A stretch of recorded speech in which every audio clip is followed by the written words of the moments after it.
the reason why I'd even try. Empty, but I'm still wasting my time just getting by. As I'm drowning slowly, I scream into nothing just to feel something. Is anyone listening? The more that I feed it, the deeper I sink it. Is anyone listening?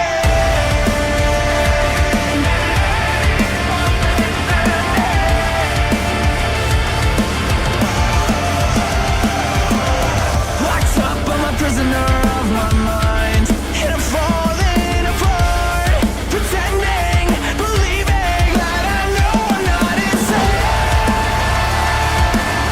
Running in the direction, there's nowhere yet, and it kills me slowly. I scream into nothing just to feel something. Is anyone listening? The more that I feed it, the deeper I sink it.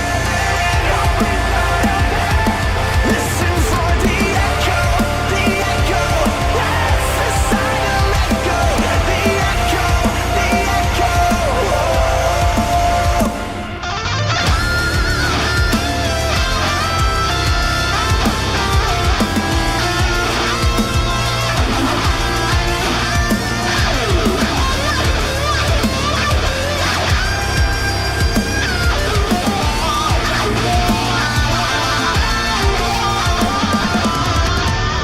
I scream into nothing just to feel something.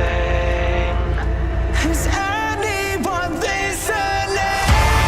I scream into nothing just to feel something. Is anyone listening? The more that I feed it, the deeper I sink it. So listen for the echo, yes, the silent echo, the echo, the echo. Listen for the echo, yes, the silent echo, the echo, the echo.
Ladies and gentlemen,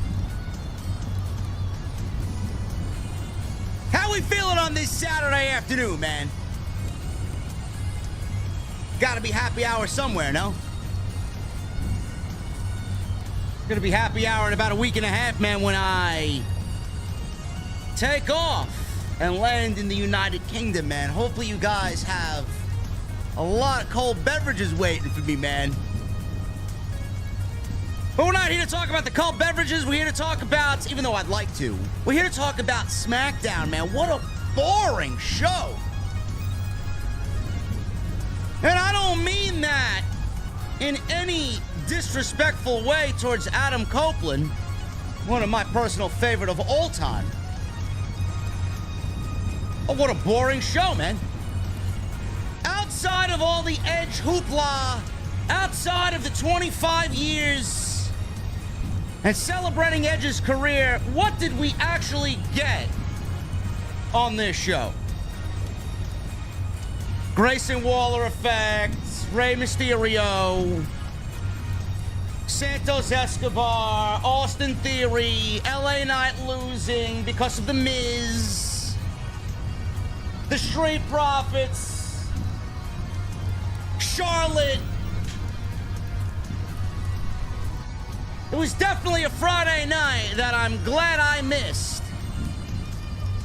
Anyway, guys, we are going to the Beer Garden on this Saturday afternoon. It's a beautiful sunny day in New York City. And who doesn't want to drink outside, man? I got my cold beverage. And I still got my coffee from this morning, man. It's been one of those mornings already.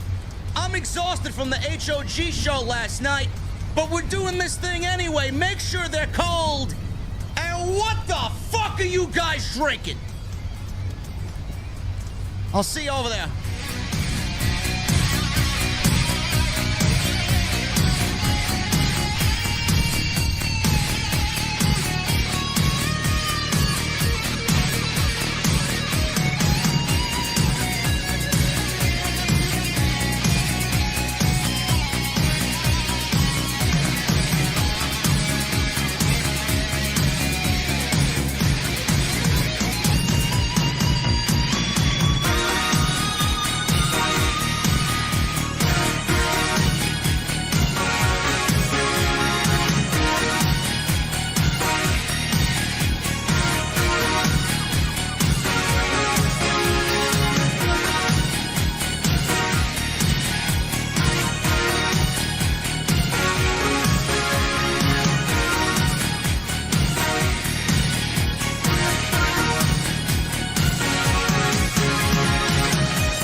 AEW successful? Why is Tony Khan running his promotion better than Vince McMahon and Bruce Pritchard are running Monday night and Friday night? Long-term booking.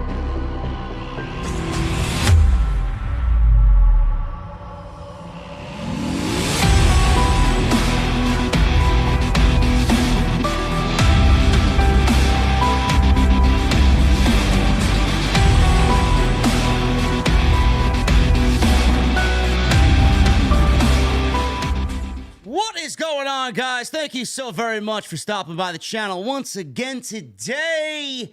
This is the SmackDown post show for August 18th, 2023. I am your host, JD from New York. As always, coming to you live from the OTS Beer Garden. Thank you guys so very much for joining me on your Saturday afternoons, wherever you may be. Why am I live on a Saturday afternoon? Why am I here today instead of Friday night? Well, last night it was House of Glory at the NYC Arena for our biggest show of the year, High Intensity number 10, the 10-year anniversary of our flagship summer show. And I thought we did a fantastic job last night. Really, really great stuff. Solid Monsters involved in the actual in-ring product, which is always great. Miss him on commentary, but he's got his hands full with the sinister Charles Mason, who I love, man. I think Charles Mason's fucking great.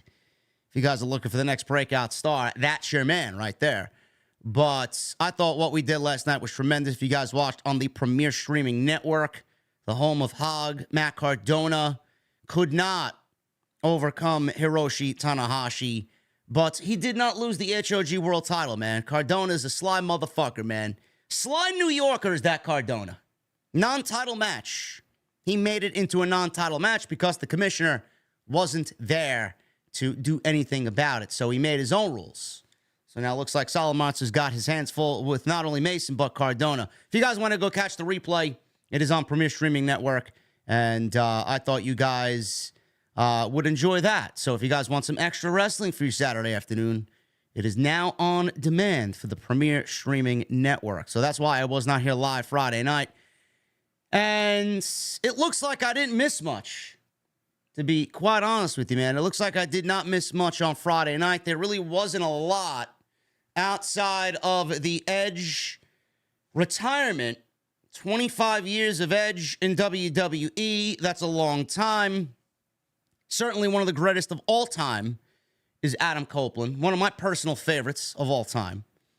I mean, I don't even know where to begin as far as what my favorite Edge moment is. There's so many, but I would probably rank the cash-in on John Cena as the number one Edge moment of all time.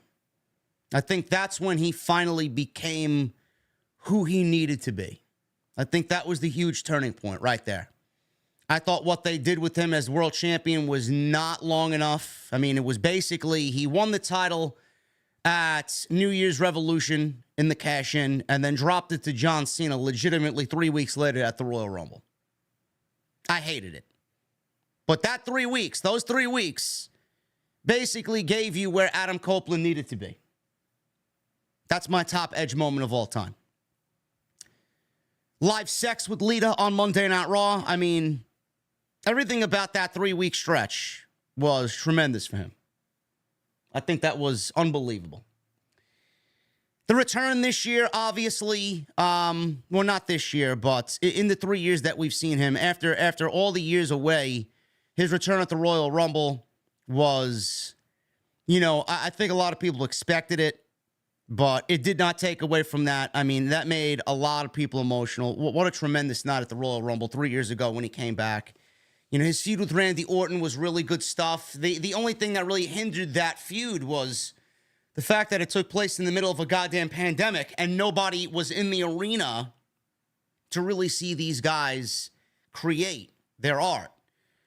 And I hated that because the promo work was fucking unbelievable. The cheesy catch line of the greatest wrestling match of all time. I mean, WWE, they were on their kick of, we need to have a tagline to all these pay-per-views in the middle of the pandemic, The horror show, Extreme Rules, that's what's going to drive those buy rates up, pal.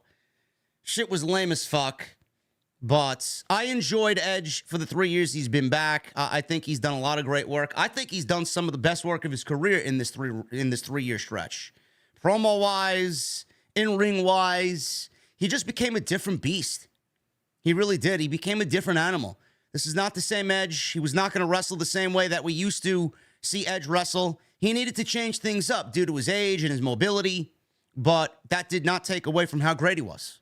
He worked with what he is capable of giving us, and he made it work. And I see a lot of people, please retire. Oh, he's not going to AEW. How the fuck do you know? How do you know where he's going and where he's not going? Now, I'm not telling you he's going to AEW. I'm not. I would never say, yeah, Edge is going to AEW. Why would I say that? I don't know. Or because of a couple of tweets from Dax Harwood and Matt Hardy and some other people that know Edge. Everybody assumes that he is going to end up in AEW. He's not going to AEW. He's not showing up at All In. He's not showing up at All Out. He's not showing up at Grand Slam. So AEW's got all of their biggest shows of the year coming up legitimately within a stretch of a month. He's not going to be at any one of them. But that doesn't mean he's not going to AEW. It also doesn't mean, he's not going to re-sign with the WWE. He may very well end up doing that. We don't know. His contract isn't up until the end of September, but this was the last contracted match for Edge on his current contract. And the fact that SmackDown took place in Toronto, where he was born, that is his home city, he wanted to do it there with his friends, his family, his kids in attendance. Now, I'll get into why I don't think that this is the retirement of Edge. I just don't get the sense that Edge is going to retire in Toronto. I think this is simply a, hey, I'll see you later. I don't think he's going to retire. I don't. WWE made it seem like he was going to retire, but I don't think Edge is going to retire. And no, he's not going to Impact. It's not going to Impact. Give me a break. Edge might as well retire at that point. But what they did last night, it didn't feel big enough like a retirement. You know, you could put together a fancy video package with highlights of everybody, you know, doing Edge poses and showing off their best moments with Edge and reliving their favorite moments from his career. And you could pretty it all up with a great Alter Bridge song. They used Stay by Alter Bridge off the new album, Pawns and Kings. They used one of their more fan-friendly songs, one of their more radio-friendly songs to be the highlight of the video package that we saw last night, which was tremendous. I mean, it's a great song. I found it quite eerie that they actually used that song, Stay, by Alter Bridge. Now, if you're a fan of Alter Bridge, you know what I'm talking about. Not one of my favorite songs off the album. It's actually, in my honest opinion, the weakest song off the album. But regardless of my opinion of the song, Stay, it was almost, I heard that and I'm like, that's an interesting choice for a song that they're using. I'm not surprised that they used Alter Bridge, being that Alter Bridge has been synonymous with Adam Copeland throughout his career. And I love that. Metalingus, it's an iconic theme to us pro wrestling fans. It was a great song before Edge used it as his theme. He's been known for that. As soon as he turned heel and joined and formed the Judgment Day, he used The Other Side by Alter Bridge, which is a fucking great song. I don't know if many of the wrestling fans knew of that song before Edge debuted it. Everybody's like, oh my God, that's a great song. Yeah, no shit. No shit. And then they used Stay by Alter Bridge. Stay? Now, I don't listen, man. I'm not. It's difficult for me not to put the tinfoil cap on, man. I should have one as a prop here on the show. But Stay? Was that WWE telling us what they feel? Please stay. Please stay. I don't know, man. But the video package that they put together last night was fantastic. Not going to really sit here and tell you that it wasn't. I mean, that's WWE's bread and butter. They're going to give you a great video package. They're going to pull on the heartstrings. They're going to relive all his greatest moments. They got so many interviews and so much footage from everybody over his 25 years that they could fucking make an entire 2-hour show out of fucking video packages and highlights on Adam Copeland. But no matter how you want to chalk it up and how you want to talk about it, I don't think last night really meant it was a retirement. It didn't really feel like a retirement. Now, Adam Copeland, we talked about this on Tuesday with Andrew Baydala. He feels that Edge, Adam Copeland, doesn't want the big send-off. I don't know if that's necessarily true. Drew makes great points, but I don't know if that's necessarily true because Edge never really got a send-off to begin with.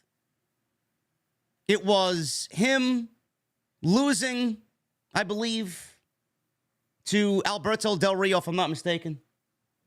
And then the following night after WrestleMania, he had to retire. And I don't know if that constitutes as a send-off. That was definitely more of an uncertainty.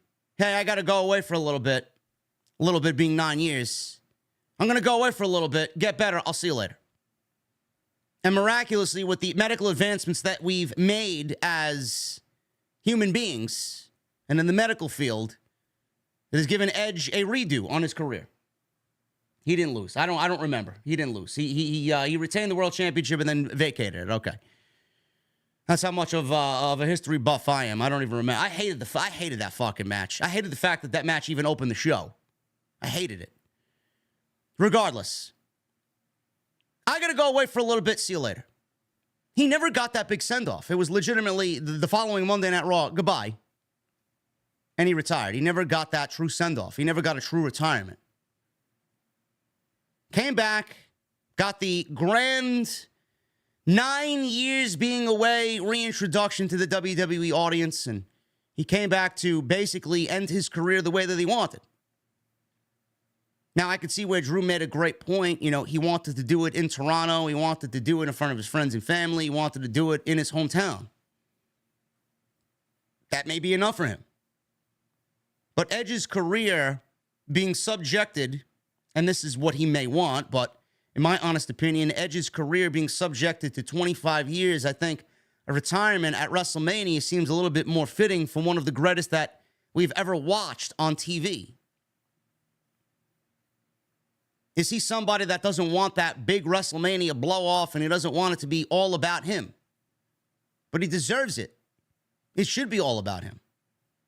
Not taking anything away from Sheamus either. I love Sheamus. Sheamus is fucking great. Sheamus is just so good. And there's a bond there. There's a friendship that will live on forever there with Edge and Sheamus. I mean, Sheamus was the one that got Edge prepared for this last 3 years. He made Edge into who he needed to be to come back after 9 years. I mean, you can't repay that type of shit. So that being a final opponent, I have no problem with it being Sheamus as a final opponent. I just don't think that a random episode of SmackDown, all because it's in Toronto, is going to be good enough to say goodbye to everybody. We don't genuinely know what Adam Copeland wants. He made a post-match speech at the end of SmackDown. We'll go over what he said on this show tonight. He was standing in the ring with the shillelagh. People were like, oh, he can't walk without a cane. I never seen or heard Adam Copeland using a cane to get around. He is 50 years old. I mean, he's not young, but he's not old either. It is getting a little bit more difficult for him to do what he's got to do, but he doesn't wrestle every week. He doesn't wrestle every month. He wrestles maybe 3-4 times a year. If he undertakes that same schedule and takes that same approach, if he wants to continue wrestling for an AEW, they got an even easier schedule. It may benefit him if he wants to do another year, but nobody knows what he truly wants. I'm not telling you he's going to AEW. I'm also not telling you that he's not staying with WWE because he very well could. I don't see WWE just letting him go. But it's not up to WWE. WWE can offer him whatever they want. They could keep him there for any amount of money possible. He was making a lot of money under this current contract. I believe he was making $3 million a year over the last 3 years. He used AEW and Tony Khan as leverage to get more money out of Vince McMahon. There was a moment where he was thinking about coming back and joining All Elite Wrestling until Vince McMahon stepped in and said, you ain't going over there. If you're going to come back after 9 years, you're doing it for me. Edge got what he wanted, and Edge came back. But honestly, is WWE going to be handing out contracts like that anymore? WWE may not have the backing from Endeavor now. WWE can't make those decisions all on their own now. They have people to answer to. Ari Emanuel is going to be making those decisions. WWE is now in Endeavor's court. And they want to cut budget. They're going to penny pinch and save money wherever they can by undertaking the WWE brand. Cuts will be made. Contracts will not be handed out. People will be let go. They will not be re-signed. We may see somewhat of a shuffle with the roster, jumping from one brand to the other, meaning AEW. Same thing with AEW. Not everybody over there is going to be retained. There'll be some talent over there that joins WWE. There'll be some WWE talent that joins AEW. This is how things stay fresh. I like that aspect of it. It's exciting to me. Plus, I'm a content creator, and it gives me more to talk about. But everybody's saying, oh, he's not going to AEW. Why not? Everybody that tells me, oh, Edge is not going to AEW, how the fuck do you know? It's more of a possibility now than it ever was. And then people say that, and then they don't back it up with anything. So I know it's coming from a place of jealousy or a place of hatred because you don't like the AEW product and you don't think it's good enough for Adam Copeland. So when I say AEW is a possibility, it certainly is a possibility. And it's a possibility because his best friend works there, who right now is doing the best work of his career. Christian Cage is doing phenomenal work over on AEW. He's the TNT champion. It's one of the best heels in the business right now. You don't think Adam Copeland sees Christian Cage thriving at his... He's no spring chicken either. You don't see Edge looking at Christian doing the best work of his career right now, thinking, hey, I want to be right there with him.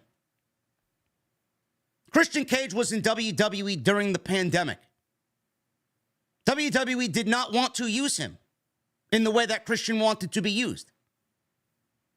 Edge did not like Christian being told, hey, we want you, but we're not going to clear you. But why did it take AEW to clear Christian Cage for everybody to see how great Christian Cage was? Why does AEW got to do something the way that they need to do it and WWE scoffs, yeah, he's not good enough for us? Christian Cage was never good enough for WWE. That's very well documented. You don't think Edge knows that? You don't think Edge wants to be side by side for at least another year with his best friend? Maybe a one-on-one feud. Maybe we get the band back together, Edge and Christian, for the tag team titles. I mean, sign me the fuck up. Who wouldn't want to see that? I know I would. What about FTR? Do you think Dax tweeting out a picture of him, Cash, and Edge is just for fun, shits and giggles? Who do you think got Edge ring ready during the pandemic? It was FTR. It was both Dax and Cash. Very, very close friends of Edge. You don't think an Edge and Christian Cage versus FTR match appeals to him? Because I know it does. I don't even know the fucking guys. I know it does.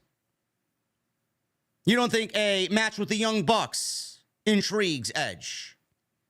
You don't think a match with the Blackpool Combat Club intrigues Edge? You don't think a match with CM Punk intrigues Edge? How about a match with Adam Page or Kenny Omega?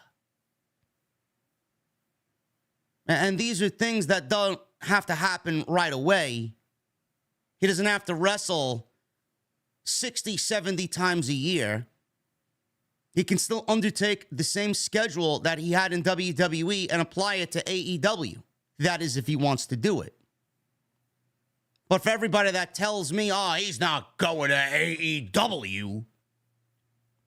Why? Because you know Adam Copeland? Instead of bringing me some solid statements and some solid backing points as to why he may actually want to go over there, the money isn't even the fucking most important thing over there because Tony Khan can sign anybody for any amount of money he wants. It doesn't matter. He's got an unlimited budget. So the money's not the problem. He will be paid regardless. But don't sit there and tell me that it's not a possibility.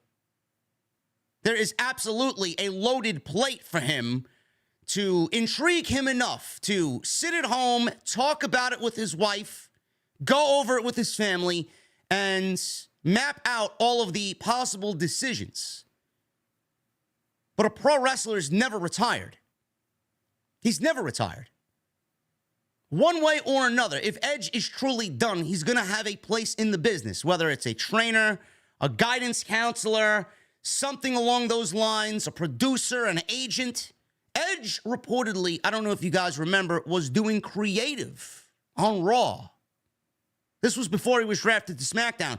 Early in his run, he was doing some creative on Monday Night Raw? Who's to say he doesn't become a part of the creative team? And everything, by the way, that I'm mentioning applies for him over in AEW as well. Bryan Danielson's on the creative team for Tony Khan, and that is a great decision there because Bryan's a smart man. One of the most knowledgeable minds in the business. You don't think Adam Copeland could add to that for Tony Khan? So Tony Khan, if he wants to sign Adam Copeland and Adam Copeland wants to go over there, he's going to get more than just Edge. He's going to get more than just the in-ring performer. He's going to get what's up here. 25 years, there's a lot that comes along with that. Who's to say when he retires, or if he retires, he's not going to be in the business? These guys never retire. It's always a retirement. But it's never truly, he's sitting at home and he's enjoying life. Who's to say he doesn't become an on-air personality? Maybe an analyst, a color commentator. They all mull it over. Most of these guys, they're still in the business some way or another. Edge had a very, very good podcast with Christian. You don't think he may want to do that again? That may be another one of those things that they could possibly get back together if Edge goes over to AEW. We haven't gotten any new episodes of the Edge and Christian pod. I don't know how likely that was with him working WWE and Christian being a AEW guy. Maybe there was conflict of interest there. Clearly not able to get any new content out. But what if that is a selling point for him? I don't know. But don't sit there and tell me that, oh, he's not going to AEW. You're a mark, JD. Why don't you bring me some solid examples as to why he may not go over there, and don't use his age as a crutch? Because everything that WWE can give him, Tony Khan could give him plus some. It is more of a possibility now than ever before. So don't scoff at it. But it will ultimately be up to him. Does he want to do it? Does he want to continue bumping around? Does he have any injuries that could get worse? Who knows? Is he injured right now? We don't know. How banged up is his body? I honestly think it's more of a goodbye, guys. I'll see you later. It's a goodbye for now. I'll see you guys down the road. But he did say that Toronto, this was the last time that he would be in front of everyone in Toronto. I could see that being the case. He may not want to step into that arena ever again in front of those fans ever again because WWE gave him that moment, and that moment will only be a one-time deal. But Edge is not showing up at All In. He's not showing up at All Out. He's not showing up at Grand Slam. He's not showing up until at least October if he does make a decision. His contract is still with the WWE until the end of September. So he's got a long time to think it over, a long time to recuperate and rest and enjoy life for the rest of the summer. He's got some decisions to make. And no matter what, it has no bearing, absolutely no bearing on what I think of Edge. If Edge retires, he will go down as still one of my personal favorites of all time. One of the greatest to ever do it. If he's gone, we wish him well, and we wish him nothing but the best, and a huge thank you for 25 years. But if he ends up coming back, whether it's for WWE or AEW, as a fan, I will be thrilled and over the moon about it. Because I don't want him to retire. Selfishly, I don't want him to retire. I think, from what we've seen, he's got a lot more in the tank. Not much, but a lot more in the tank. And there's a lot to really kind of pull him in that direction of, you know what, I don't think I'm done yet. I don't. And a lot of that, again, hangs in the balance with his friends. Christian Cage, he's not going to be doing this forever. Christian may have a set time when he wants to retire to. He may want to retire with his best friend. Who knows? FTR has adamantly said they are on their last major deal with a major promotion. This next 3 or 4 years is it. And after that, they retire. I mean, they've beaten their fucking bodies to hell and back. How much longer do you think they're going to do it? What else is there for Edge to do in WWE? We've documented this several different times. He doesn't really factor into anything major. There were still matches I'd like to see him get in WWE. Another match with Orton, maybe.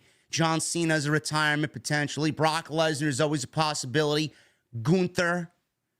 I mean, he may have to retire after a match with Gunther. I don't think he'd ever want to be back in the ring again if he got in the ring with Gunther. But, I mean, it's an intriguing match nonetheless. But he's done everything. There's nothing more for him to do. He's held the IC title. He doesn't really factor into any of the United States title shit. That's beneath him. He's not going to beat Seth Rollins for the world title. He's not going to beat Roman for the world title. What else is there for Edge to do in WWE? He's done it all. In WWE, he's at a stalemate. He's come up to a brick wall, and there's really nowhere else for him to go. So creatively, he may be at a standstill. And he may be thinking, well, there's nothing for me here creatively, but on the other side, there's a lot of shit creatively that piques my interest.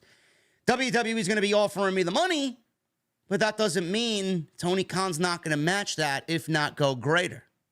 And there's more for me to do creatively over there. Again, don't scoff at the idea. The possibility is greater now than it was 3 years ago. And whatever decision that he makes, I'm going to be happy for him nonetheless, because he's given us 25 years. We've been here for all 25 years. We've had the pleasure of watching him wrestle for the last 3 years after 9 years where we didn't think he would ever come back. That's a testament to that man's body of work in itself. An icon. One of the greatest ever. Somebody that people should watch tape on and gain major influence from, because there's only one of him. He's done it all. And whatever he does next, we'll be there to watch it happen. We're going to get into SmackDown. Not much happened on SmackDown tonight. Last night. I feel like it was tonight. Not much happened on SmackDown last night. We're going to go over The Miz and LA Knight. Vince seemingly wants to get this feud out there to everybody. I know a lot of people were upset that LA Knight lost to Austin Theory, but I'm going to bring you guys back down to reality. It's all right. It's not the end of the world. The ladies, nothing new from the ladies. Charlotte is just absolutely boring as a babyface. Bianca written off television. Looks like WWE potentially setting up war games for the ladies. We'll talk about that. Street Profits got a new finishing move. Bobby Lashley and his influence is showing all over the Street Profits. And we'll talk about the WrestleMania shattering WrestleMania records, man. WWE WrestleMania 40 shattering records. They broke all-time records on Friday morning when WrestleMania tickets went on sale to the general public. Unbelievable. So I thank you guys very much for joining me right here on the podcast. We're going to get into all this stuff right now. You guys need to follow me on social media, man. At JDfromNY206, Twitter, Instagram, TikTok, and Cameo.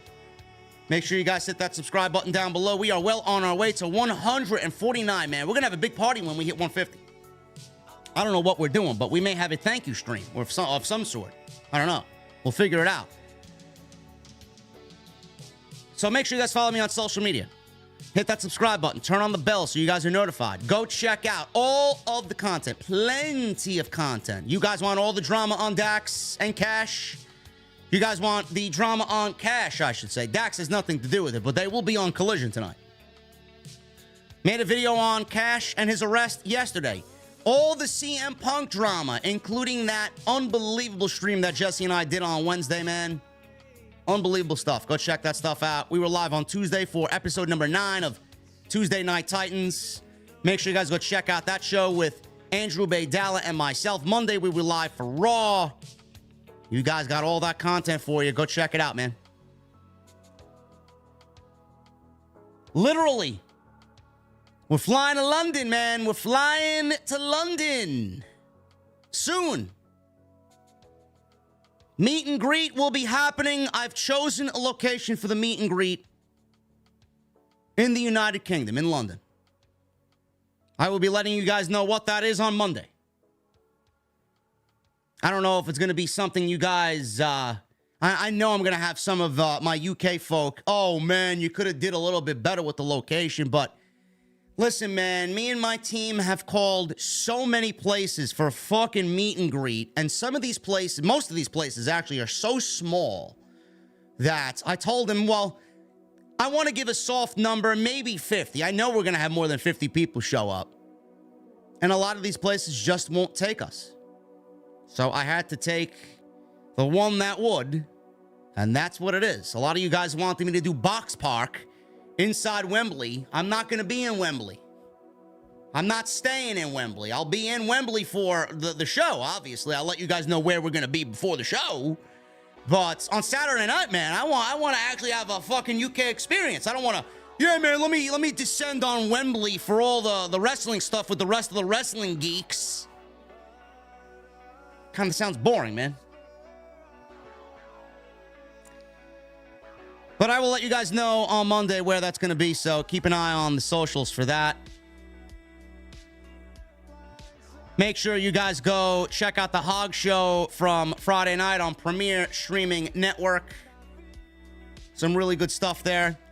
I will not be covering AEW Collision tonight. So don't ask me. Don't ask me why. Don't ask me where the stream is. I'm not covering Collision. It looks like it's a very mid show. It looks mid as fuck tonight. Jesse's not going to be doing the show. He already told me he's not doing it. I'm not doing it. I'm taking the night off. Not wrestling related. Tomorrow morning at 9 a.m., I will be on Randall's Island in New York City. I will be attending Pokemon Go Fest 2023. If anybody plays Pokemon Go, if anybody is a geek like me and you're attending the event tomorrow on Randall's Island and in around the city, I will be there all day long. So if you guys see me at Pokemon Go Fest, come and say what's up. That's all I'll say there. And tonight's show is sponsored by DraftKings. DraftKings is a great friend of the show. We are with DraftKings throughout the rest of the year. And I want you guys, tonight's a big show, man. UFC's got a big show tonight. You guys can win some money, and you guys can use off the script to help get you there, man. Tonight's show is sponsored by my great friends over at DraftKings. Let's kick it to DraftKings. We'll get into the SmackDown review. We'll get into the Super Chats. And we'll do our thing right here on the SmackDown post, right here on OTS. Hey, UFC fans, there's a big one going down in Beantown this weekend. Sterling steps into the octagon to defend his title for a third time. And Sugar Sean O'Malley, can he put an end to Aljo's run? That's right, guys. Tonight's show is sponsored by DraftKings. And I partnered with DraftKings tonight to give you guys a very special offer. All new customers who use my promo code JDfromNY, if you put $5 down this weekend on any of the fights, you're going to receive $150 back in bonus bets instantly. That's right, guys. You heard me correct. New customers will instantly receive $150 in bonus bets when they bet just $5 on any of this weekend's fights. Stay in on all the action and use your $150 in bonus bets on DraftKings same fight parlays for a shot at an even bigger payout. Combine multiple bets together from the same fight, including number of rounds and method of victory. DraftKings is the only place where you can bet same fight parlays. If sports betting is not yet available in your state, don't worry. You guys can still join in on all the fun with DraftKings Daily Fantasy. DraftKings is offering huge UFC contests this weekend with massive cash prizes up for grabs. So do yourself a favor, guys. Download the DraftKings Sportsbook app. And all new customers who use my promo code JDfromNY You bet $5 on any of the fights this weekend, and you're going to receive $150 back in bonus bets instantly. Once again, that's code JDfromNY, only at DraftKings. I want to thank you guys for taking part in DraftKings, officially sponsored by DraftKings right here on Off the Script. Man, enjoy that UFC show tonight. Use my code, and you guys can win some big cash prizes on OTS. SmackDown started off with the Grayson Waller effect. Now, I'm not a big fan of these talk show segments. I'm not. But this set up what basically was the first fourth of the show on Friday night with Grayson Waller and Rey Mysterio, who was accompanied by Santos Escobar. Rey Mysterio is the new United States champion. And I don't know where they're going with this, but I do believe that it will be a vehicle for Santos Escobar to break out on his own. The LWO, I believe, at some point or another, will be a ticking time bomb. So Escobar is there, dressed all snazzy with Rey Mysterio and the United States Championship title. And Rey stood in the ring as Waller was asking him questions. Escobar was smiling. Waller congratulated Rey for still making moments at his age. Rey said it feels great to be United States champion. Waller stirred the pot a little bit here and said with that sarcastic grin of his, Santos, you can imagine it, right? It must feel great for you to watch Rey Mysterio win the United States Championship when it should be you who should be the United States champion. Rey said what Austin Theory did last week was to try and cook up a plan and injure Escobar. That plan was ruined. Waller asked Escobar and Rey Mysterio if they were co-champions.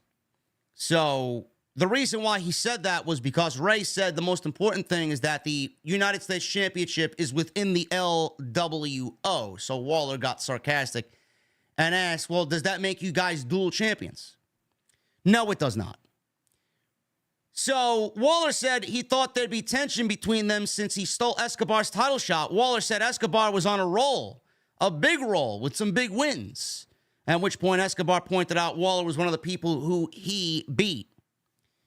So Waller said Escobar even beat Rey Mysterio, yet when it was his big opportunity, Rey stole it. This is all being done strategically because you know where this is going to go. They're just kind of setting the table for that, and they're using Grayson Waller to basically tell you where this is going to end up going. Rey was getting angry, and he told Grayson Waller, I didn't steal anything from Santos. Waller was getting, a little bit more animated, and Escobar told him to shut up. Escobar said the only person he's angry at is that low-life, good-for-nothing Austin Theory. Escobar said he gave Rey his blessing and said he had the utmost respect for Rey. Rey glared at Grayson Waller the entire time, and Escobar said that they are family.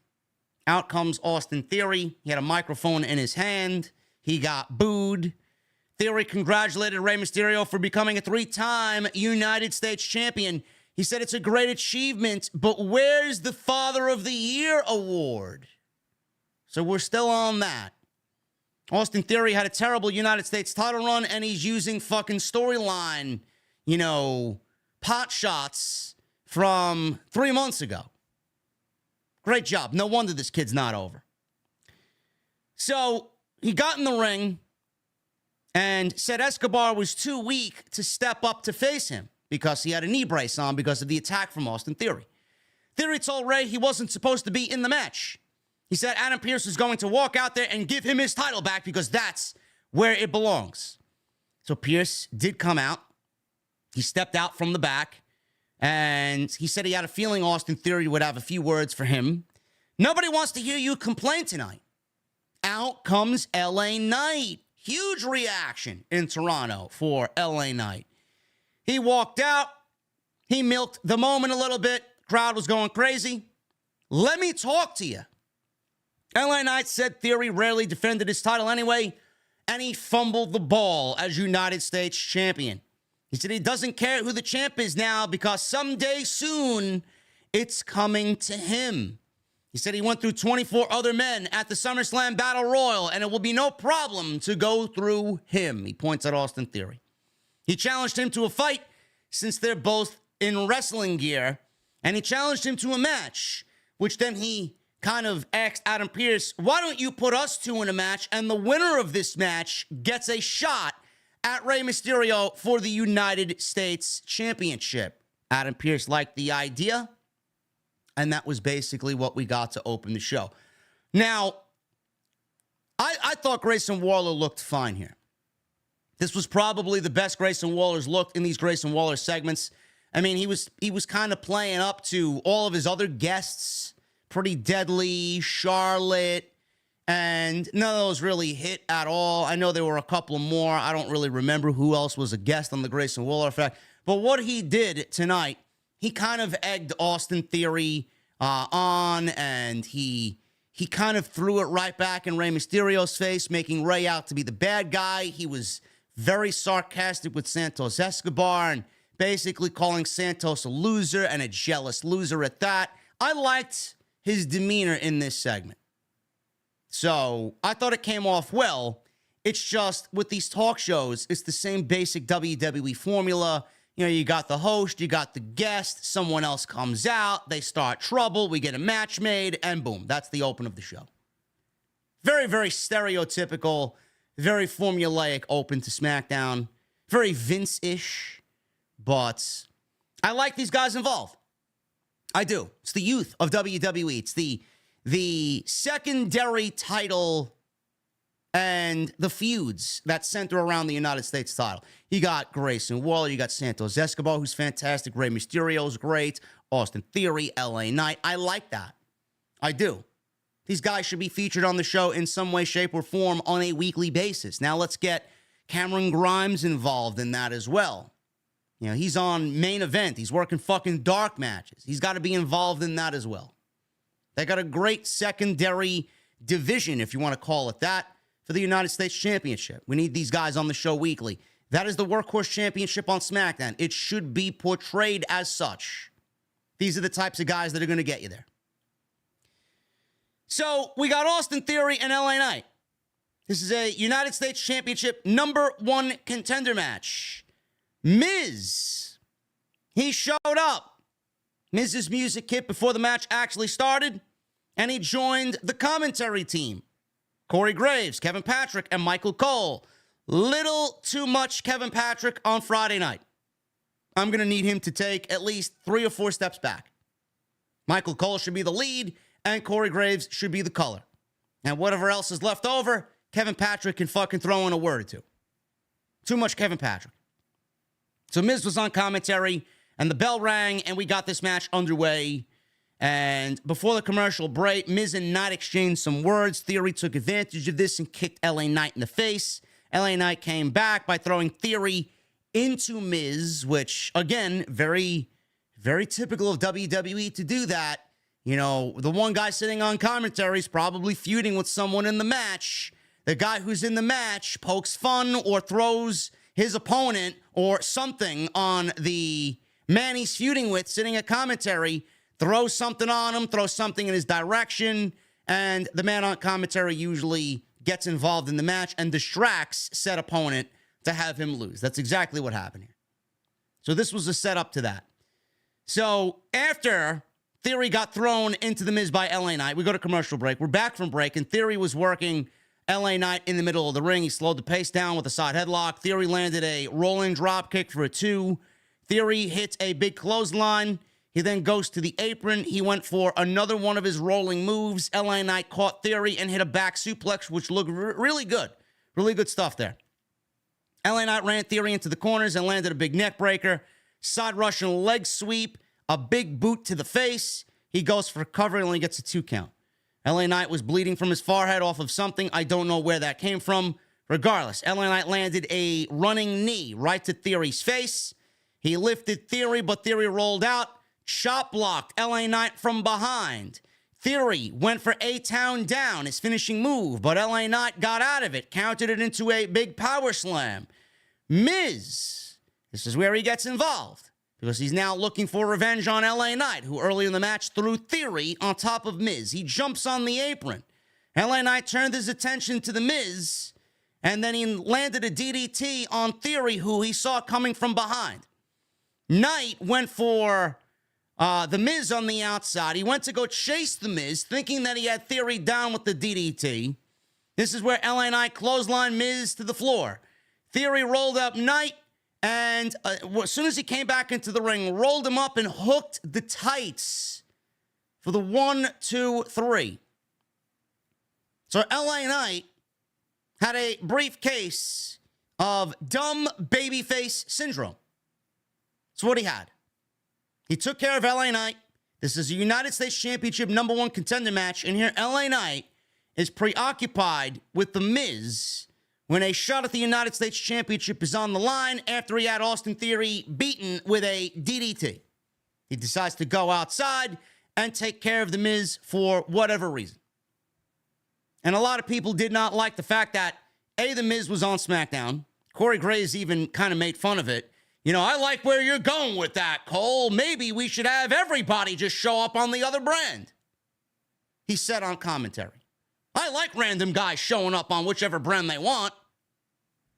Which basically is Corey Graves saying, the draft is fucking stupid. And it is. LA Knight didn't give a reason as to why he was on Raw. And now The Miz didn't give a reason as to why he was on SmackDown. The only thing that they covered was, well, LA Knight, he showed up on Raw, so this gave The Miz the opportunity to show up on SmackDown. Tit for tat. But there's no real explanation there. They didn't give one for LA Knight, and the WWE did not give one for The Miz. But a lot of people are upset about this because The Miz factored into LA Knight losing against someone who's ice cold in Austin Theory.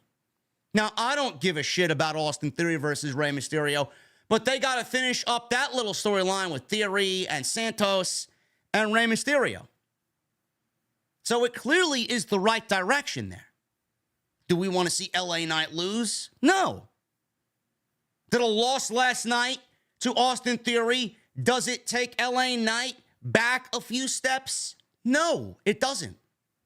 Why is everybody upset? Why are you upset that LA Knight lost to The Miz? This is going to be a match at Payback. They're setting up for Payback. They're setting up for the pay-per-view where LA Knight will get his win over The Miz. And then he can focus on the United States Championship. Normally, I don't give WWE the benefit of the doubt at all. But this one's not that serious, guys. This one is not that serious to get bent out of shape on social media over. LA Knight and him losing to Austin Theory does absolutely nothing to the reaction and the way the fans react to LA Knight. Do we want to see him win? Sure. Are we not thrilled about this match and this feud with The Miz? I know I'm not thrilled. But WWE, they have their way, man. They have their formula.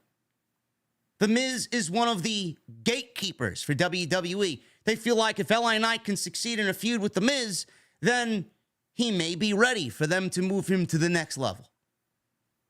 They're not going to take LA Knight and move him to the next level because we, the fans, think he's great. They don't give a fuck what we think. How many times do I have to tell you? If he succeeds in a feud with The Miz, and he passes this test with The Miz, that's how WWE gauges on if he's ready or not. They're not going to gauge if LA Knight's ready or not because of reactions and merchandise sales. That's only a small part of the equation. So don't worry about LA Knight.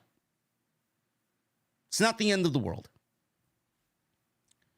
John Cena sent in a video congratulating Edge for 25 years. Sheamus, Natalya offered up videos as well. Miz, Charlotte, Sami Zayn, they all gave their little Edge, favorite moments and talking about Edge, and we got these videos throughout the night. It was a really well done pace of the show with these Edge video packages thrown in there to celebrate 25 years. Bayley and Io Sky tag team match against Charlotte Flair and Bianca Belair. I am not a big fan of the Charlotte Flair and Bianca Belair tag team. I don't think it is a good look at all. It is something that I didn't really agree with when they did it before SummerSlam. And here WWE is continuing on with this tag team. I don't get it. Bianca Belair and Charlotte should be at each other's throats, yet here we are and them teaming. Now, there is a possible reason as to why Charlotte Flair and Bianca Belair are on the same team. They got a common goal in mind here, and that common goal is to take away all of Damage CTRL's power over the women's division. They have the most sought-after prize in the women's division, and that is the WWE Women's Championship. So Io Sky, Bayley, and Dakota Kai, they right now are the gatekeepers for that women's division. And we need the other women in the WWE locker room to rally together and take down Damage CTRL. We may be looking at a couple of the proponents here for Survivor Series and War Games. That's the way I feel about it. This got a lot of time. Almost 14 minutes these four ladies went. Wasn't a bad match, but it also wasn't the smoothest match. Bayley and Belair began, and they started the match. Bayley went for a takedown, eventually sidestepped Belair and took her down. Belair came back with a big slam and was working a side headlock. In comes Charlotte. She goes right after Bayley with a big boot, chopping Bayley down to the ground. And Io Sky gets in there. She tagged in. Charlotte chopped Io, hits a big boot on Io, and they both go to the outside. Charlotte landed a rolling splash onto both Io and Bayley. We go to commercial break, and Charlotte's in control over Bayley, who tagged back in. She climbed to the top rope. Bayley cut Charlotte off and slammed Charlotte from the top. Io tagged back in and kicked Charlotte's head before slowing the match down with a side headlock. Charlotte worked her way out of it. Io tried a submission move. Sky transitions into a suplex. Charlotte reversed it with a big back body drop. And there was a weird moment in this match where Charlotte was basically, I swear to God, man, it looks so ridiculous. And Charlotte tends to make these little stupid errors in her matches that just come off as just very amateurish. She was there. She was basically on the fucking turnbuckle pad. And she pretended like she didn't have enough to reach up to tag Bianca Belair for the match. If you watched SmackDown last night and you watched this match, you know what I'm talking about. She was in the fucking corner to tag Bianca, and she did not do it. I don't know if it was a lack of judgment. I don't know if it was a mistimed spot. But she was basically on top of Bianca, and all she needed to do was put her hand up for Bianca to tag, and no tag was made. No tag was made. Terrible, terrible, terrible execution. So, Charlotte, at some point, after Io landed a dropkick, she got out of the attack, and she finally got the hot tag to Bianca Belair. Belair attacked Sky, hit a vertical suplex, fired up the crowd. Belair with a bunch of punches onto Io. Bayley ran in, and she got a backbreaker for her troubles. Sky slowed things down, and then she drop-kicked Belair's knee. Bayley tagged back in. They started to work on Belair's knee. Belair slammed both Sky and Bayley, and Belair got another tag to Charlotte, who came off the top and took Sky and Bayley out with a big crossbody. Charlotte landed a fallaway slam on Bayley, hit a clothesline for a 2 count on Bayley. Following that, Charlotte went up top, but Bayley pushed Charlotte off the top rope to the outside. Charlotte was clutching her ankle on the way down, and Io went to go attack Charlotte to keep her at bay. Back in the ring, Bayley went for a pin, got a 2 count on Bianca. Sky tagged in and went for a moonsault. Charlotte moved out of the way. Sky followed up with a strike to Charlotte's jaw. Bayley tagged in, went for a figure 4. Charlotte cut her off and tagged in Belair. And Belair, upon entering the match, almost immediately hit the KOD on Bayley for the win. Of course, Bayley had to be pinned. She was the only one suitable enough to take the pin here, as Io was not taking the pin. She is the women's champion. And we should not be pinning the women's champion in a non-title tag team match. So, the match itself was fine. A couple of miscommunications there with Charlotte. I mean, it looked very amateur-like. Always something in Charlotte's matches that looks a little head-scratching, but the ladies got almost 14 minutes or so. It was a decent tag team match. Crowd enjoyed it. But that was not the story of the match. The story of the match was them working Bianca's knee. And at the end of the match, we go into another few rounds of people giving their thoughts on Adam Copeland, some video packages for Edge in 25 years. Then we go to the back, and we get Bianca Belair being interviewed backstage, and she was immediately attacked by Damage CTRL. Io hit Bianca in the leg with a chair, and Belair was screaming in agony, so it looks like they've maybe written Bianca Belair off of TV with an injury angle, and it looks like Damage CTRL is, I don't want to say owning the women's division, but it looks like their stance on the women's division is that they are the ones that the women's division has to go through. Now, I'm not crazy about that because we've been there, done that with Damage CTRL, but now all because they have the women's championship, they feel like Damage CTRL is the top faction in the company, in the women's division. Fine. That's great. But commentary is also playing up the fact that Bayley may be looking at Io and maybe looking at Io as, that she's jealous because she's the women's champion and Bayley is not. So we'll see if that comes into play, but it certainly looks like we're setting up for War Games. Who's going to be coming out to tag with Io and Bayley and Dakota for Damage CTRL? And who's going to come out and tag with Bianca and Charlotte? So we got to get these teams squared away before not, because War Games will be here before you know it. So we'll see what happens. I don't know where they're going, what direction they're going in for the Women's Championship. It may not be defended at Payback, and we may just get the two women's matches at Payback. It looks like it's going to be Trish Stratus and Becky Lynch in a steel cage match, and it looks like it's going to be Raquel and Rhea Ripley at Payback for the Women's World Championship on Monday night. It doesn't look like they're immediately setting up for a championship match for the pay-per-view coming off of SmackDown, but I think the fans will be happy to know that those two women's matches more than likely will be taking place at Payback.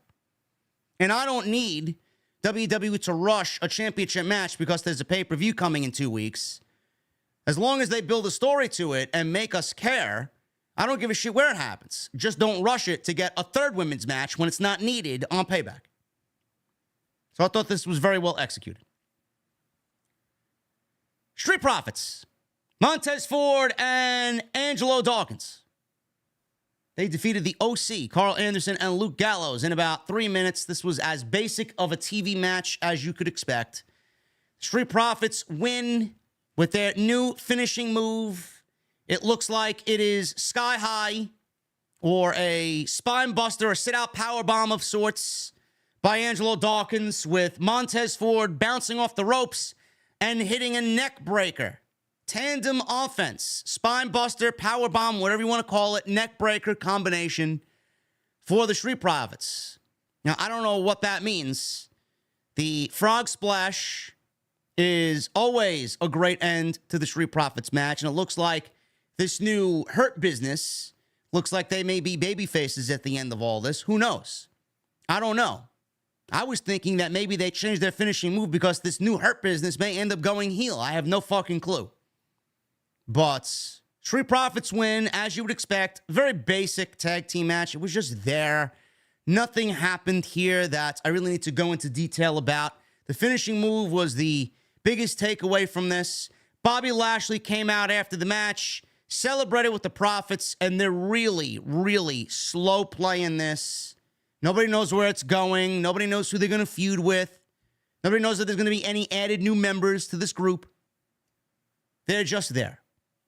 But the Street Profits, all it took was a little bit of an attitude change. And we got them looking a little bit better than they did 2-3 months ago. So we'll see what happens. Paul Heyman. he was interviewed by Kayla Braxton. No Bloodline on this show. Maybe that's why it felt so dull. No Roman, no Solo, no Jay. Jay is gone. Jay left WWE. Jay's on his way to Wembley. Only kidding. And no Jimmy. No Bloodline at all, except for the wise man. He was backstage, and Kayla approached Paul Heyman for an interview. She asked for an update. Heyman said no. Kayla said, all right, well, I'm hearing a lot of rumors lately. Heyman asked, what kind of rumors have you heard? How about rumors about your family, Kayla? He said, maybe I'll ask your mom, and maybe I'll ask your dad. She looked uncomfortable when he brought up her family. You don't want to talk about rumors of your cousins, do you? Heyman said to Kayla, he said she could have asked about Edge. What do I think of Edge celebrating 25 years? Or Austin Theory? Or this flash in the pan LA Knight, he says. And then he imitated LA Knight. Yeah! Heyman got a phone call, and nobody knows who he's on the phone with. He seemed very interested in what this other person had to say. She then asked, would you like to share anything about who you were on the phone with? Heyman said, Jimmy Uso will be live on SmackDown next week. Cliffhanger for next week. Who was on the phone? Was it Roman? Was it Jimmy? Was it Rikishi? Was it their father? I don't know. We'll see what happens with that, but Paul Heyman teasing something for next week on SmackDown. Next week, they said Ray would face Grayson Waller. Doesn't look like Grayson Waller's ever going to get a win in WWE if they keep throwing people like Rey Mysterio in him or at him. Jimmy Uso will also appear, so that's what they got lined up for SmackDown next week. Edge. Main event for Sheamus and Edge. This was the last segment of the night. Obviously, the bell rang 38 minutes into the hour, so they gave this a good 20 minutes or so for both Edge and Sheamus. Sheamus was in control against Edge, and fans were chanting, you still got it. You still got it to Edge. Of course, he still got it. He's never lost it. He never lost it. I thought this was a great TV main event. I really did.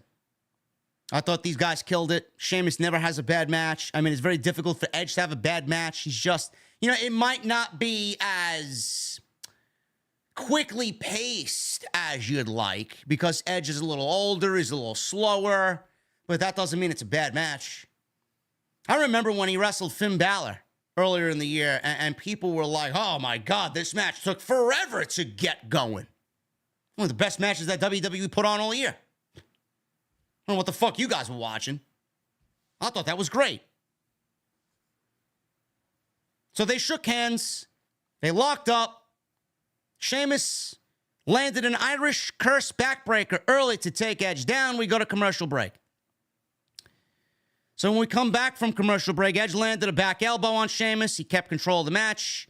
They go to the outside. Edge hit a powerbomb off the apron on Sheamus. Then Edge rolled Sheamus back into the ring. He hits a big cross body off the top rope. He goes for cover. He gets a 2 count. He went for the very famous in Canada sharpshooter. Sheamus kicked his way out of it. Edge rolled to the apron, and Sheamus picked up Edge for the 10 beats quick. Edge cut him off and landed 10 punches to Sheamus. Edge got a series of knees to Sheamus's midsection. He went through the ropes and speared Edge off the apron, and we go to commercial. When the show came back, Sheamus was working a submission, slowing the pace down. Crowd was firing Edge up. Edge punched his way out of it, worked a crossface on Sheamus. Sheamus made his way back to the ropes to break the crossface. So then they get to their feet. Edge ran at Sheamus. Sheamus got his legs up, went for the top rope. Edge cut Sheamus off with a big boot. They're both up top. Superplex. Edge then rolls into an execution for a 2 count. Then they battle on the second rope again. Sheamus went to the second rope, hit white noise off the second rope. Sheamus landed the Celtic Cross, went for the pin, and it got a very close near fall. Edge again rolled to the apron, and this time Sheamus hit the 10 beats. Edge flipped Sheamus off. Sheamus went back to do 10 more beats. The whole thing, obviously went more than 10 beats. I don't know how much it was. It went past 20. Sheamus jawed at Edge for a little bit. Edge slapped Sheamus, clotheslined him. He's firing up. Crowd went along right with him. Went for the spear, but he ran into a big knee from Sheamus. Sheamus followed up with a big boot to the face. Another cover. Another near fall. Sheamus went for another big boot. Edge rolled him up. Hit his spear for a very close near fall. He then landed a third spear for the 1, 2, 3, and that was it for Edge to get the victory over Sheamus. After the match, it looked like Edge was going to cry as Beth Phoenix and his children were sitting at ringside. He looked exhausted. He got emotional. Sheamus got up and hugged Edge. Fireworks went off. Crowd was loving it. And that's the way the show went off the air. It did not feel like a retirement to me. It did not feel like a retirement match to me at all. I don't know how you guys felt, but it did not feel like a retirement match to me. It felt more like It felt more like a situation where it's goodbye for now. I'll see you later. That's what I felt. But like I said in the beginning, I don't want to reiterate everything that I said in the beginning. If you guys want my thoughts on Edge's retirement, go back and watch the beginning of the show, the first 20 minutes. I don't think this is him retiring. I don't. If it is, good for him. He did it in front of his family. He did it in Toronto. He did it the way he wanted. I respect that. But I don't think that he's done. I don't. I think that Edge still has another year, at least another year in that body of his. The vessel that God has given him. I think he's got another year of pro wrestling in that body. And I think there's a lot more that he wants to accomplish that right now, creatively, is not on the itinerary for WWE to give him. I'd love to see Edge get another shot at the World Championship. I would. I think that would be fantastic. That's something that could also happen in AEW. Edge versus MJF, sign me the fuck up. All the talk about, MJF would feel great in WWE. I mean, he's got all these WWE guys potentially wanting to jump ship to AEW. I mean, they're coming to him. I don't think this was a retirement. I don't. I honestly do think that Edge will be back in pro wrestling for AEW. And that is just my prediction. But you cannot sit there and tell me, he's not going to AEW. You don't know. We're all making speculation. We're all having a conversation as adults. I think there's more for him to want to accomplish. And I do think that he's going to take some time to map that out and talk to his friends about it, talk to his family about it. But I do think that he will be back.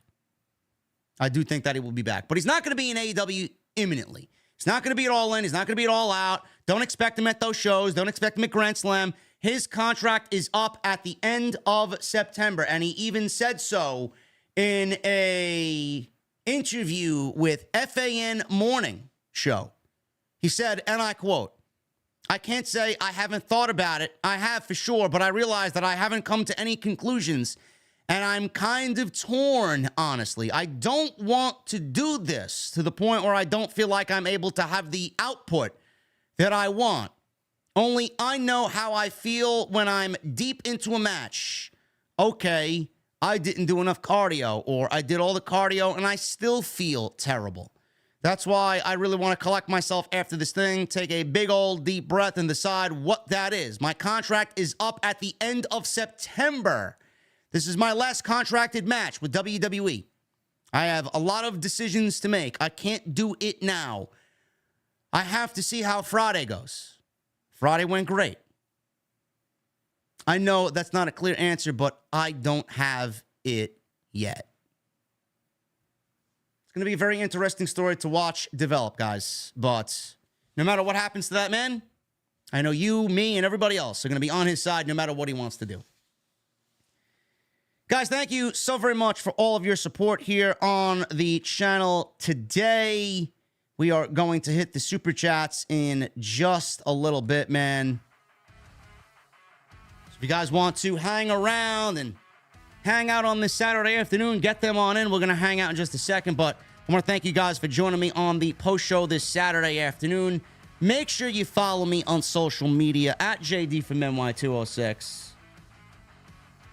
Twitter, Instagram, TikTok, and Cameo. Hit that subscribe button down below. Turn on the bell for all notifications. And make sure you guys go check out all the other videos that you might have missed on the channel. There is plenty of content with, I'm sure, more content coming either today or tomorrow, man. Jesse and I will not be doing Collision. I will not be doing Collision solo. Just not enough content there for me to justify a stream. And I don't want to put out a stream just for the sake of putting out a stream. So I'm just going to relax and take it easy tonight. But I will see if I can get some extras out for you guys and get some content out before the end of the weekend. DraftKings. Go check out DraftKings, guys. If you guys are going to watch that UFC show tonight, hit up DraftKings.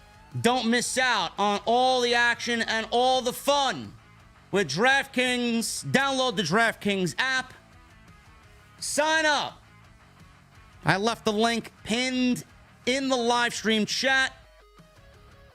And use my promo code JDfromNY. All you guys need to do is make $5 in bets, and you're going to get $150 back in bonus bets instantly. So if you guys are watching that UFC show and you want to win some money, I'm giving you the platform to do that. Go and check that out. And also, the meet and greet location will be announced on Monday for the all-in meet and greet. We will be in London. Jesse and I will be in London. It's going to be great. Can't wait to meet you guys over there. It's going to be a fun time. I'll have my camera. We may be doing some vlogging. Who knows? We'll see what happens. As far as the all-in stream, I have rented a studio for Jesse and I, man. It's going to be a sexy-looking live stream on Monday morning. So make sure you guys tune into that, man. I will give you all the info on that as well. Should be great. And hit that thumbs up, man. Let's try for 1,000 likes minimum today on the SmackDown post on this Saturday afternoon, man. Let's get into these super chats. Beyond the Scripts with a $9.99.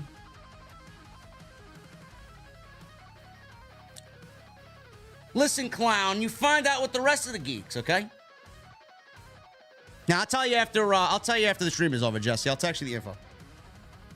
Beyond the Script with a $9.99. Hey, JD, been a crazy day at work today. Sorry I can't be at the stream, but quickly showing some love. Thank you, brother. Have a great work day.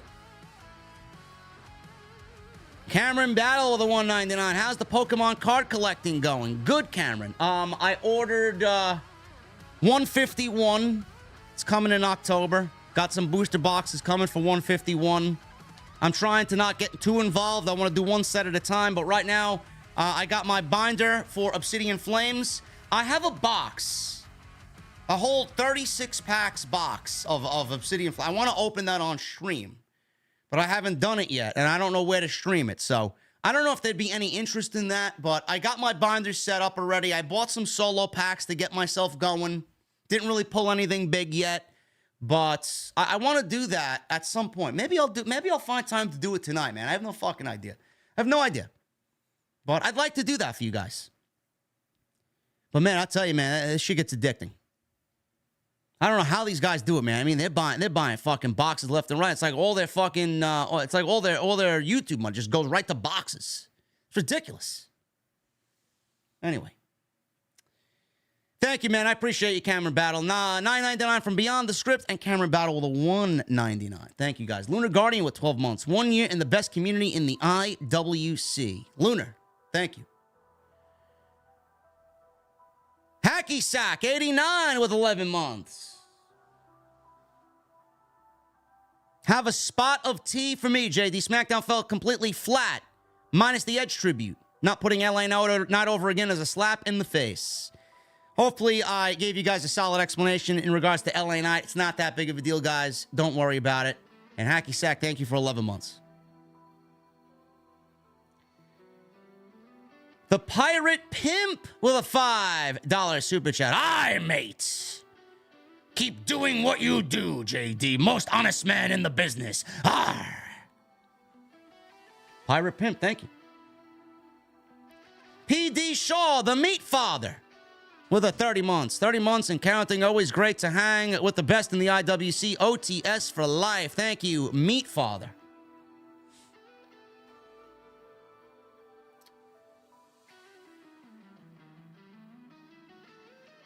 I will not be covering Collision tonight.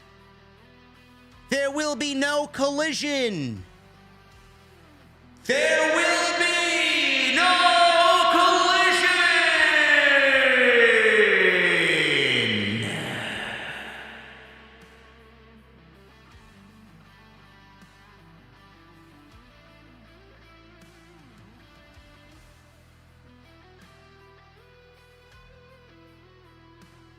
Jeremy Lewis with 24 months.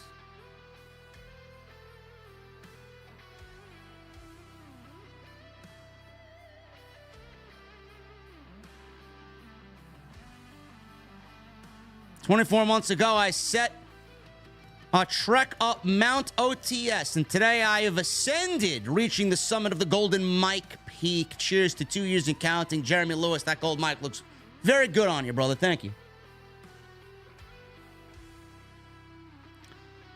Scott Woodford with 5 months. Happy Saturday, sir. Might be drinking whiskey later. I hope you are doing great. Thank you, Scott. Enjoy your whiskey, man, and make sure that it is cold. Stephen Brewer with 7 months. Enjoying being with the OTS family on this Saturday. Whatever Edge decides to do, I want him to be happy, and I'll be happy for him. Thank you, Edge.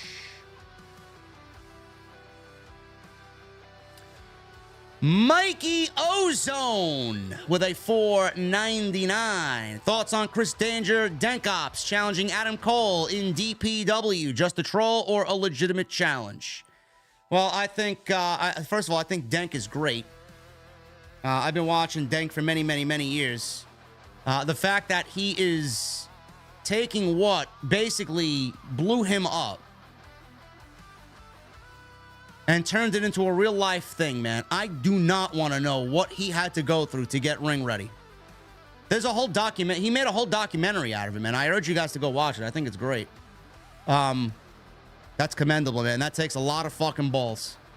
It really does. You know? For him to do that, it's great. Does he wrestle Adam Cole? I mean, that's a big get for DPW if they get Adam Cole. And it's not a troll. It's a legitimate challenge. If I know Denk, it's a legitimate challenge for sure. Fujin's Henry with 16 months. Always awesome to catch you live. OTS for life. Thank you, Fujins. Son Jeremy with a $9.99. Hey, JD, how you doing, man? I'm all right, man. A little sleepy, but I'm all right. Voice is a little shot from Hog, but I'll live. Today is my 26th birthday. Hope Collision is good tonight. I'll be having myself a cold one. Cheers. You know what, Son Jeremy? I'm going to be doing that tonight as well, man. No stream to worry about. Jesse's going to be with his family. I'm going to enjoy a nice cold beverage. Tweet about it. You guys will see me on Twitter, and we'll take it from there. But no Collision tonight, man. Not going to be reviewing the show. And happy 26th birthday, brother. Enjoy yourself.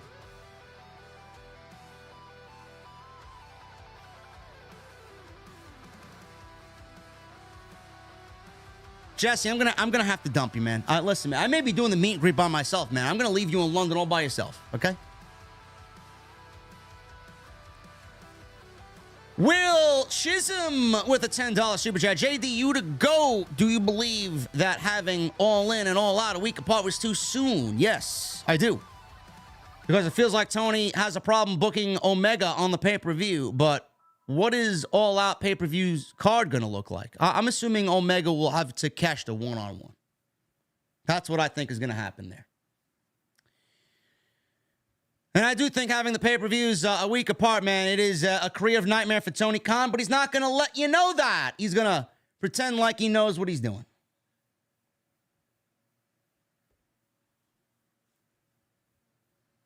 JB with a $5 super chat. Thanks for the Saturday stream.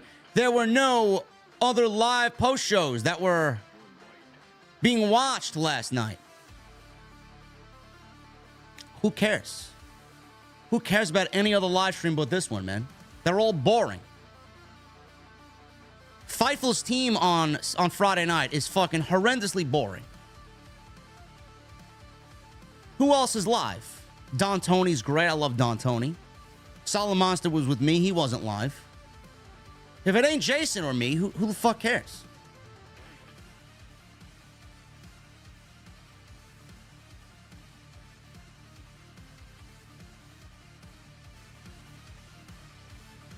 Paul Van Tassel, 32 months. Yesterday would have been my late grandma's birthday. She would have been 90 years old. I miss her so much. Thoughts and prayers for you and your grandmother, brother.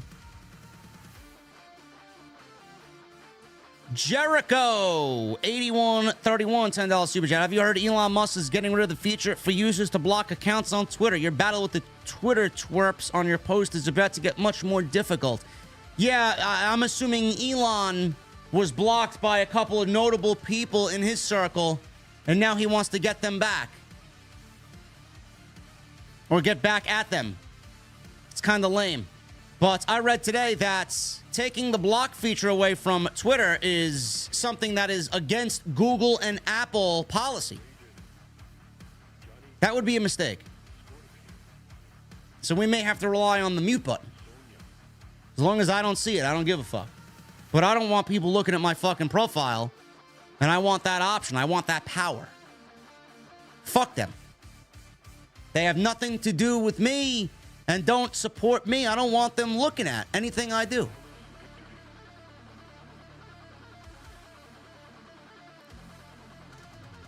Will Chisholm with a $5 super chat.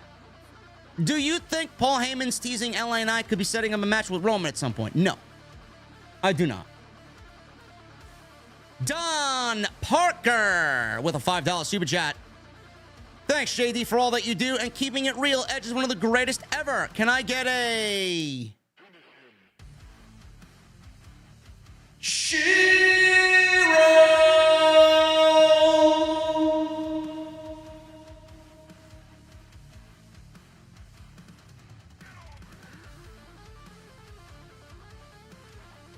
Larry the Dog with a $4.99. Hey, JD, who has more fans, Impact or Dana Brooke?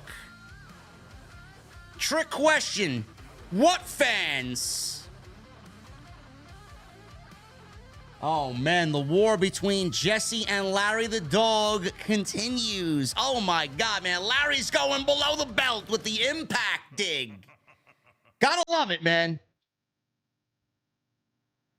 But is Larry wrong? Larry is not wrong.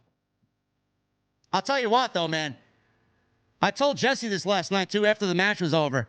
Charles Mason, our Crown Jewel champion over at House of Glory, he wrestled...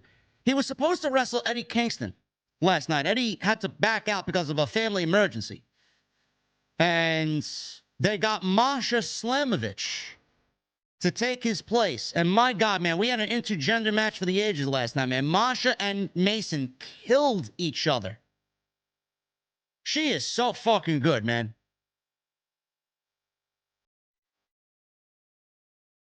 Great match. It's one of the matches, if you guys want to go back and watch it on Premiere, it's one of the matches that you'll find was on the show last night. And AWS Promotions with a 5. Have you seen the Twisted Metal Season 1 yet on Peacock? No. I never played the game. Why would I watch the show?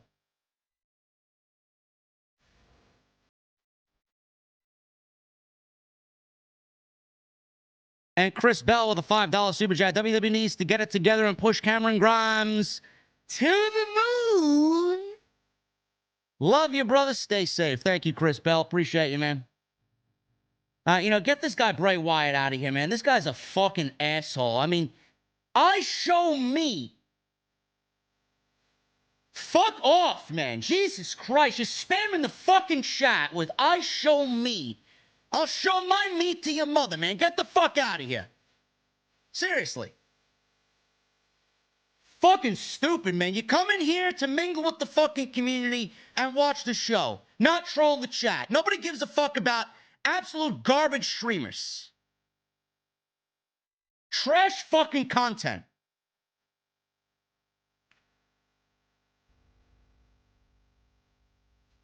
And Larry the Dog with a $4.99. Thanks, JD. Love you, bro. But by the way, who's the biggest geek in AEW? Brandon Cutler or Alex Abrahantes? I'm going to go with Brandon Cutler on that one, man.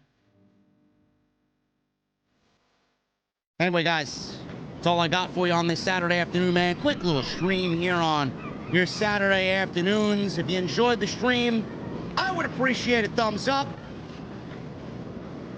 Again, we will not be covering Collision.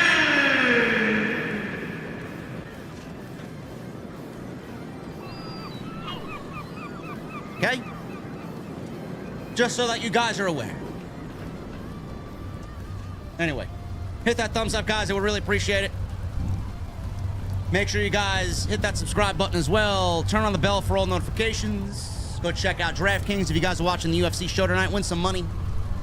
Win some money on OTS. Go check out all the other content on the channel. More coming this weekend, man. We'll finish the weekend off strong. And as always, thank you guys, as always, for the super chats. Until next time, guys, no Collision tonight. You'll see me back in the sub boxes with some extra. And have a great Saturday, guys. If you guys are attending Pokemon Go Fest, I'll be there tomorrow on Randall's Island in New York City. Should be a great day. If you're there, come and say hello. I'm a big Pokemon Go player. We're going to do it. And we're going to catch them all, I guess. We'll be there all day. Until tomorrow and this weekend, guys, enjoy your Saturdays, and I'll see you back with more content right here on OTS. I'll see you guys later.